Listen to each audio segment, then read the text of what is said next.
शिवपुराण रुद्र संहिता अध्याय 5 से 9 शिव पार्वती विवाह। कार्तिकेय जन्म तारकासुर वध। शिवपुराण रुद्र संहिता के अध्याय 5 से 9 में हम जानेंगे पार्वती जी के तप और शिव पार्वती विवाह की दिव्य कथा, दक्ष के यज्ञ का विध्वंस और सती का आत्मदाह, पार्वती जी का पुनर्जन्म और भगवान शिव से पुनः मिलन, तारकासुर की उत्पत्ति, तपस्या और अत्याचार, कार्तिकेय के जन्म की पृष्ठभूमि और तारकासुर के वध की भविष्यवाणी। यह सभी कथाएं हमें शिव तत्व, तपस्या, भक्ति और धर्म की गहराई से परिचित कराती हैं। हर अध्याय में है मोक्ष की प्रेरणा और शिव की महिमा। हर हर महादेव। शिवपुराण रुद्र संहिता पंचम 5वां अध्याय। विषय पार्वती जी की तपस्या, शिवजी का परीक्षा रूप में आगमन और वरदान। पार्वती जी ने पूछा, हे महेश्वर, जब आप सती रूप में मुझे त्याग कर कैलाश पर चले गए थे, तब मैं पुनः आपके संग कैसे मिल सकी? कृपा कर उस पवित्र कथा को विस्तार से कहिए, जिससे मेरी स्मृति भी जागृत हो और भक्तों का कल्याण हो। भगवान शिव मुस्कराए और बोले, हे पार्वती, यह कथा अत्यंत पवित्र है। मैं तुम्हें बताता हूँ कि किस प्रकार तुमने हिमालय के घर में जन्म लिया और फिर महान तपस्या करके मुझे पुनः प्राप्त किया। पार्वती का जन्म और बाल्यकाल। दक्ष कन्या सती के देह त्याग के पश्चात तुम्हारा जन्म हिमवान और मीना के घर हुआ। बाल्यकाल से ही तुमने दिव्य गुणों और संयम से जीवन व्यतीत किया। तुम्हारे मन में मेरी ही भक्ति और प्राप्ति की तीव्र इच्छा थी, जो पूर्व जन्म की स्मृति से प्रेरित थी। तपस्या की शुरुआत तुमने अपने पिता से आग्रह कर एकांत वन में तप करने की अनुमति मांगी।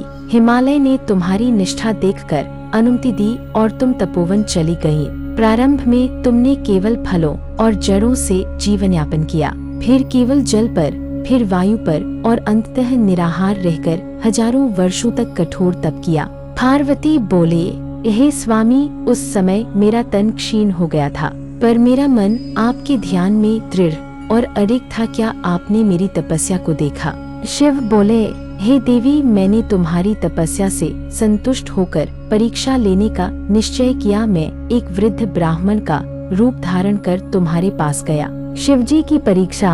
वृद्ध ब्राह्मण बनकर मैंने तुम्हें समझाया, हे कन्या, तुम इतनी कठोर तपस्या क्यों कर रही हो? वह शिव जिसे तुम पाना चाहती हो, वह तो शव में रमने वाला है, भस्म लगाता है, औघड़ है, वह गृहस्थ जीवन के योग्य नहीं। किंतु तुमने अत्यंत धैर्य पूर्वक उत्तर दिया, हे ब्राह्मण, आप शिवजी की निंदा कर रहे हैं, जबकि वे ही सच्चे ब्रह्मा हैं। मैं उन्हीं को पति रूप में वरण करूंगी, चाहे मुझे जन्मों तक तप क्यों न करना पड़े। शिव मुस्कराए और बोले, हे पार्वती, तुम्हारी अटल भक्ति, श्रद्धा और निष्ठा से मैं अतीव प्रसन्न हुआ। मैं ही वह वृद्ध ब्राह्मण था जो तुम्हारी परीक्षा ले रहा था। वरदान और वचन। हे पार्वती, मैं तुम्हें वचन देता हूँ कि शीघ्र ही मैं विधि पूर्वक विवाह करके तुम्हें पत्नी रूप में स्वीकार करूँगा। तुम्हारी तपस्या से त्रैलोक्य चकित है, देवता भी तुम्हारे पुण्य की प्रशंसा कर रहे हैं। पार्वती जी ने हाथ जोड़कर कहा, हे त्रिपुरारी, आपका यह वचन ही मेरे लिए वरदान है। आपने मुझे अपनाया, इससे मेरा जीवन सफल हो गया। अध्याय का उपसंहार। पार्वती जी की यह कथा हमें बताती है कि सच्ची भक्ति, धैर्य और आत्मसमर्पण से भगवान स्वयं प्रकट होते हैं। जो भक्त इस कथा का श्रवण या पठन करता है, उसके जीवन में कठिन तपस्या के बिना भी शिव कृपा प्राप्त होती है। शिवपुराण रुद्र संहिता 6वां अध्याय। विषय देवताओं की प्रार्थना, शिवजी का स्वीकार और विवाह की तैयारी। पार्वती जी ने पूछा, हे शंभो, आपने मुझे वरदान दिया कि आप मुझसे विवाह करेंगे। कृपा कर बताइए कि इसके बाद क्या हुआ? देवताओं ने क्या किया और आपका विवाह किस विधि से संपन्न हुआ? भगवान शिव बोले, हे पार्वती, जब मैंने तुम्हें वचन दिया, तभी समस्त देवताओं में हर्ष फैल गया।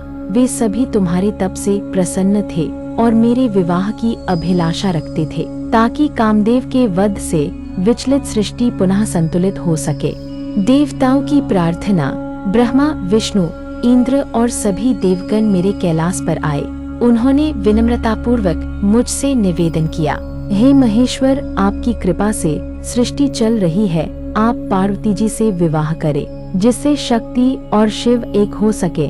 इसी से संसार की रक्षा होगी।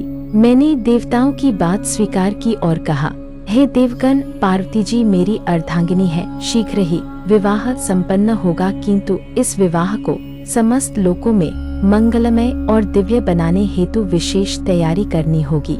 शिवजी का बारात हेतु सजना। नंदी और गणों ने बारात की तैयारी आरंभ की। शिवजी ने अपने औघड़ रूप में बारात सजाई। भूत प्रेत पिशाच योगी नाग गण सब बारात में सम्मिलित हुए। शिवजी भस्म रमाए, जटा में गंगा, गले में नाग और शरीर पर बाघंबर धारण किए हुए थे। पार्वती जी ने मुस्कुराकर पूछा, हे नाथ, आप तो औघड़ हैं, आपके साथ पिशाचों की बारात। क्या मेरे माता पिता ने इस रूप को देखा? शिव बोले हंसते हुए, हाँ देवी। हिमवान और मेना माता ने जब यह बारात देखी तो पहले तो चकित हुए, किंतु फिर नारद जी ने उन्हें मेरा वास्तविक स्वरूप बताया कि यह शिव की लीला है। तब वे भी प्रसन्न हुए। विवाह की तैयारी। देवताओं ने स्वर्ग से पुष्प, गंध, रत्न और आभूषण भेजे।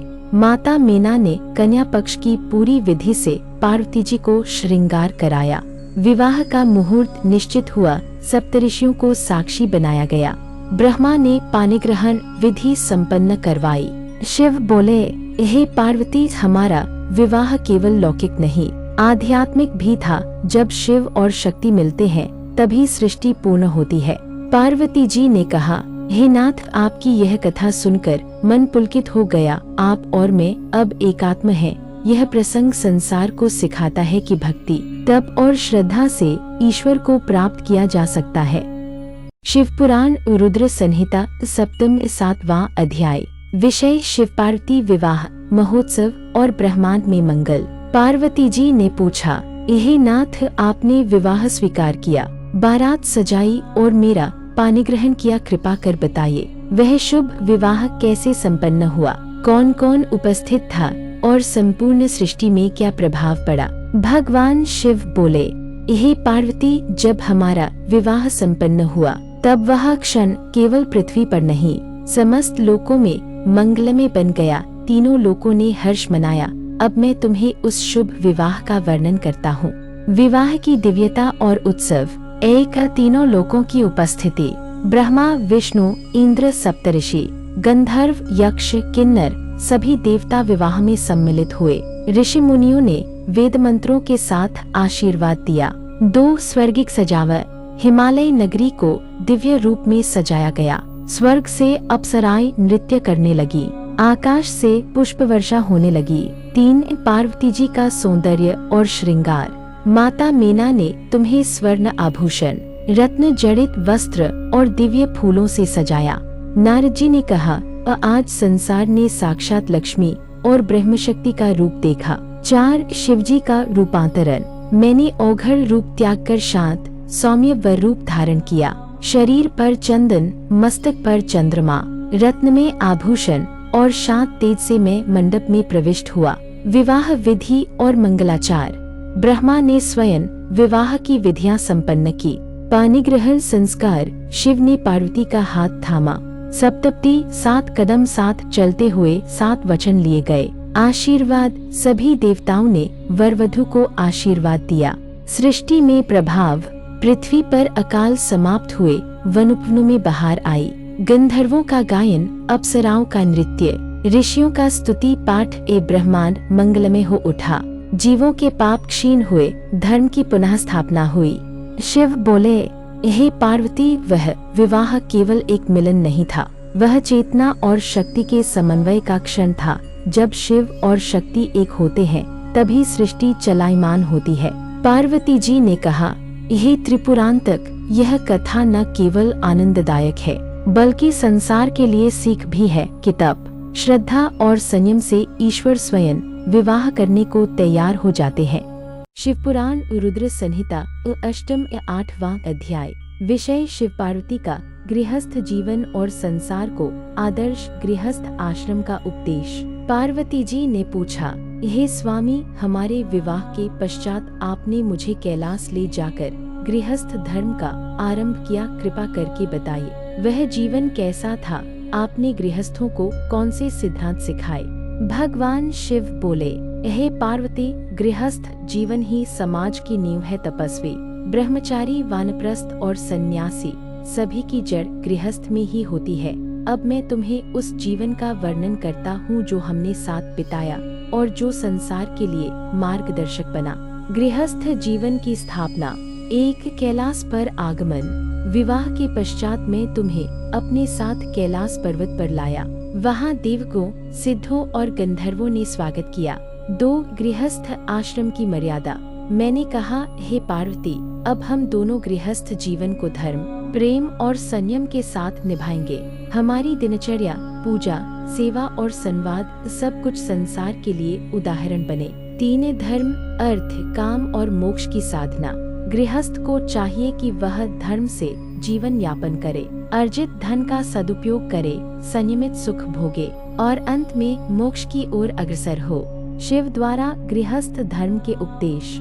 1, पति पत्नी का संबंध। हे पार्वती, पति पत्नी न केवल शरीर से बल्कि आत्मा से जुड़े होते हैं। दोनों एक दूसरे के पूरक हैं। जहाँ प्रेम, विश्वास और त्याग है, वही सच्चा विवाह है। 2, गृहस्थ की पूजा और सेवा।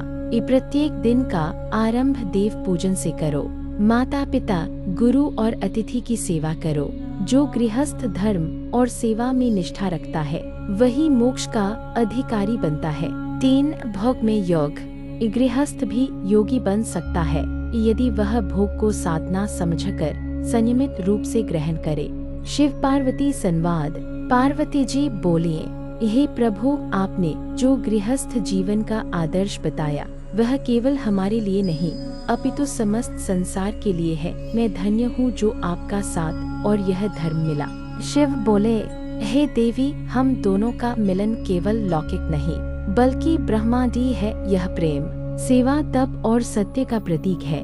भगवान शिव ने कहा, जो गृहस्थजन श्रद्धा और नीति से जीवन बिताते हैं वे सच्चे योगी हैं। उनका घर ही तीर्थ है और उनकी सेवा ही मेरी पूजा है। शिव पुराण रुद्र संहिता 9वां अध्याय। विषय, कार्तिकेय जन्म की भूमिका और तारकासुर वध का संकल्प। पार्वती जी ने पूछा, हे त्रिलोकेश, आपने मुझे गृहस्थ धर्म का रहस्य बताया। अब कृपा कर यह बताइए कि आपके पुत्र कार्तिकेय का जन्म कैसे हुआ और वह कौन सा असुर था जिसका वध करने हेतु यह अवतार हुआ। शिवजी बोले, हे पार्वती, अब मैं तुम्हें उस रहस्य को बताता हूँ जो देवताओं के लिए भी अद्भुत था। यह कथा है तारकासुर के अभिमान की और मेरे तेज से उत्पन्न उस दिव्य योद्धा की, जिसे आज सब स्कंद, कुमार या कार्तिकेय के नाम से जानते हैं। तारकासुर की उत्पत्ति और तपस्या। देख, तारकासुर दैत्य का जन्म दैत्यराज वज्रांग और वरांगी के घर हुआ। यह बालक अत्यंत बलशाली और बुद्धिमान था। 2, तारकासुर ने ब्रह्मा जी की कठोर तपस्या की। उसने हजारों वर्षों तक तप कर ब्रह्मा से वर मांगा, हे ब्रह्मदेव, मुझे कोई भी देवता, दानव या यक्ष न मार सके। मेरा वध केवल शिव पुत्र ही कर सके।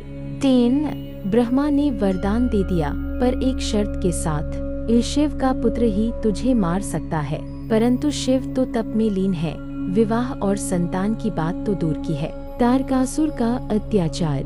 देख, वरदान के बाद तारकासुर अहंकारी हो गया। उसने देवताओं पर आक्रमण कर स्वर्ग लोक पर अधिकार कर लिया। 2, वह ब्रह्मलोक तक गया और वहाँ भी अपमान करने लगा। देवता पराजित हो गए और सभी ब्रह्मा विष्णु के पास गए। 3, ब्रह्मा बोले, अब केवल शिव के पुत्र का जन्म ही तारकासुर का अंत कर सकता है। हमें शिव का विवाह करवाना होगा। शिव विवाह का संकल्प।